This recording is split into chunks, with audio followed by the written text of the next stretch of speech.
Commission के कल के ऐलान के बाद भी ऐसा मालूम होता है कि सिर्फ वो पाकिस्तान तहरीक इंसाफ ही नहीं है जो कि इसको शक व शुबात की निगाह से देख रही है, बल्कि पाकिस्तान पीपल्स पार्टी भी अब इस मामले में खासी आगे आगे नजर आती है।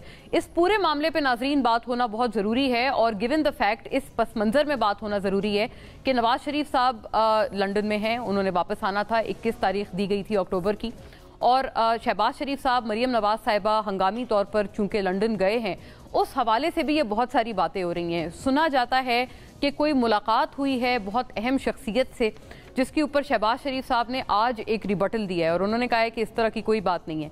लेकिन क्या कोई ऐसा बयान है जो कि नवाज शरीफ साहब ने अभी हाल ही में दिया है और उनके लिए प्रॉब्लमेटिक हो गया है, उनकी वापसी से पहले ही एक तरह से उनको it hasn't gone down well with him और with the powers that be. ये तमाम मामला है जिसके ऊपर बात करेंगे। और chief justice of Pakistan Qazi Faez Isa sahab, उनका जो एक केस था जिसकी वजह से जो बहुत एक पॉपुलैरिटी का भी सबब बना, वो था उनका फैज़ाबाद धरना के हवाले से जो उनका वर्डिक्ट था। अब ये बात आ रही है और मुकर्रर कर दी गई है, बल्कि तारीख भी, जजेस का बेंच भी मुकर्रर कर दिया गया है। ये एक पूरा जो एक चैप्टर है या ये जो एक बाब है वो बिल्कुल नामुकम्मल कहा जाता है, इनकम्प्लीट कहा जाता है। कौन सी ऐसी डोरें हैं जो कि इस पूरे बाब में इनकम्प्लीट हैं? अगर उसको दोबारा टेकअप किया जा रहा है, किसके लिए वो प्रॉब्लमैटिक हो सकता है? क्योंकि कई सारी जमातें फिर उस वर्डिक्ट को चैलेंज करने के लिए भी मैदान में उतरी थी, उनके ऊपर भी कुछ बात करेंगे।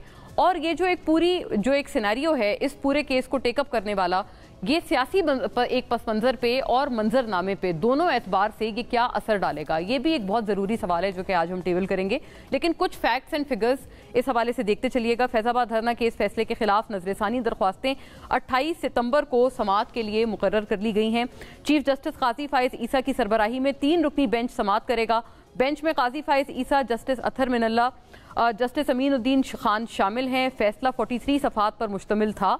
कोई शख्स जो फतवा जारी करे जिससे किसी दूसरे को नुकसान हो, पाकिस्तान ये एक नाजायज़ इस बात को करार दिया गया था। पाकिस्तान पेनल कोड इंसदाद दहशतगर्दी एक्ट 1997 के तहत ऐसे शख्स के खिलाफ मुकदमा चलाया जाएगा। बरमला ये इजहार इस वर्डिक्ट में किया गया था। सुप्रीम कोर्ट ने नवंबर 2018 में फैज़ाबाद धरने से मुतालिक खुद नोटिस लिया था, जिसके बाद फिर ये तमाम जो वर्डिक्ट था सामने आया था। And whatever that has followed, justice Qazi Faez Isa और जस्टिस मुशीर आलम पर मुश्तमिल 2 रुकनी बेंच ने नाजरीन फरवरी 2019 में ये फैसला सुनाया था।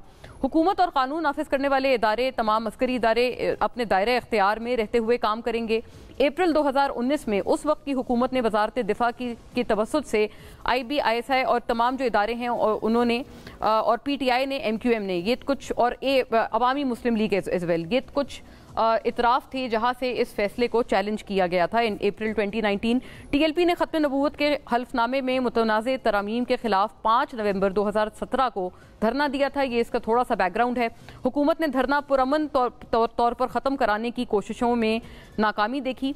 उस वक्त की हुकूमत यानी कि पाकिस्तान मुस्लिम लीग नून, और फिर बार बार उनकी तरफ से ये कहा गया कि ये जो धरना था वो उसका प्लान ही उसको एग्जीक्यूट करने का मकसद ही यही था कि उनकी हुकूमत को टॉपल किया जाए। इस्लामाबाद हाई कोर्ट के हुक्म के बाद धरना मुजाहिरीन के खिलाफ 25 नवंबर को ऑपरेशन किया गया था।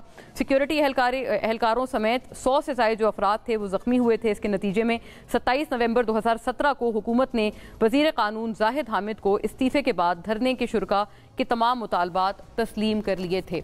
और फिर ये मामला, क्या ये जो धरना था जो कि गोया गले की हड्डी बन गया था, ख़ास तौर पर जो ये ट्विन सिटीज़ हैं रावलपिंडी इस्लामाबाद के लिए, तब ये इख्तिताम पजीर हुआ। इस पूरे मामले पर बात करेंगे। जो इसके ऊपर चैलेंजेस आए हुए थे इस पूरे वर्डिक्ट के हवाले से, या जो नजरसानी की दरख्वास्तें आई हुई थी, आज तक वो रुकी हुई थी और अब वो लगी हैं जब चीफ जस्टिस ऑफ पाकिस्तान इस काजी फायज ईसा। तमाम मामले पे बात करेंगे। और पाकिस्तान तहरीक इंसाफ भी अपने आप को मजीद लीगल ट्रबल्स में इसलिए देखती है क्योंकि यके बाद दीगरे उनके खिलाफ जो केसेस हैं वो भी अब सामने आने लग गए हैं। इसी तरह के एक और, बल्कि 2 और केसेस का भी अहवाल हम आफ्टर द ब्रेक लेंगे और इस पर सियासी और लीगल दोनों पर्सपेक्टिव्स को शामिल गुफ्तगू रखेंगे। कहीं जाइएगा नहीं, ब्रेक के बाद आते हैं।